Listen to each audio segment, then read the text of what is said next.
All right, for now, the conflict in Eastern Europe is contained to two nations, Russia and Ukraine. But what happens if this spills over and becomes a global war? Don't think it's far-fetched. Joining us now, Niall Ferguson thinks about this a lot. A Hoover Institute senior fellow and writes great stuff about conflicts like this, how this could spiral out of control. Niall, is that a legitimate worry? Well, I think Vladimir Putin wants us to think that it is, because it's part of his strategy of intimidating the West, threatening nuclear weapons or chemical weapons. Most recently today saying that they will attack transports of weapons coming from Poland to Ukraine. And unfortunately, the response of the West is to go weak at the knees and say, no, we don't want at any price to fight Russia, because that would be World War III. President Biden tweeted that just today, signaling to Putin that we're desperate to avoid escalation. And this, of course, emboldens him to carry on his war of murder and destruction in Ukraine. So if we're rational actors, he looks at it as weakness. But yet you want to be national, because if you're the person that could make a decision that would result in blowing up the world, that's a lot to think about. For example, as we look at Europe, you have Russia. If they were to go after one of the Article 5 or one of the NATO nations, Article 5 is enacted. Let's say they go after Poland and follow some truck into Poland and they blow it up. Article 5 goes, so in comes all of NATO. NATO, Slovakia, I'll just enact this.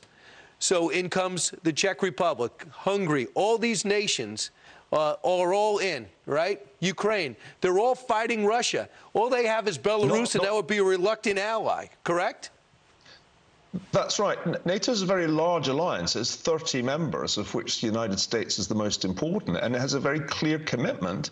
An attack on one is an attack on all. That's Article 5, which is why I think Putin is bluffing. I do not think that he's going to attack Poland. He's struggling to win this war against an isolated Ukraine, which is not a member of NATO. Remember, Brian, part of the reason this war is happening is that we said back in 2008 that the Ukraine could join NATO, and then we never followed through. In fact, we kept saying roughly like this, you know, you can join, but how about never? Would never suit you? And that is, of course, why the war began, because Putin was not deterred. There was no Article 5 protection. I think he's bluffing, Brian. I think he was bluffing when he talked about nuclear weapons. I think he's bluffing when he talks about chemical weapons. And I'm absolutely sure he's bluffing if he implies that he could attack a NATO country such as Poland. He would have the entirety of the rest of Europe against him, and of course, the United States. So I think this is a bluff, and we keep falling for it. Consistently, Brian, the Biden administration has shown weakness. All of last year, they took sanctions off Nord Stream 2, the pipeline, to bypass Ukraine. They slowed down weapon deliveries, which they should have in fact been stepping up, and they pledged not to get involved in fighting Russia if there were an invasion. These signals of weakness are the reason that Putin went ahead with his invasion, confident that he would not have to fight anybody other than Ukraine. I mean, all he would have, he'd have China. People say, well, China jump in. That's, you know, that's up for debate.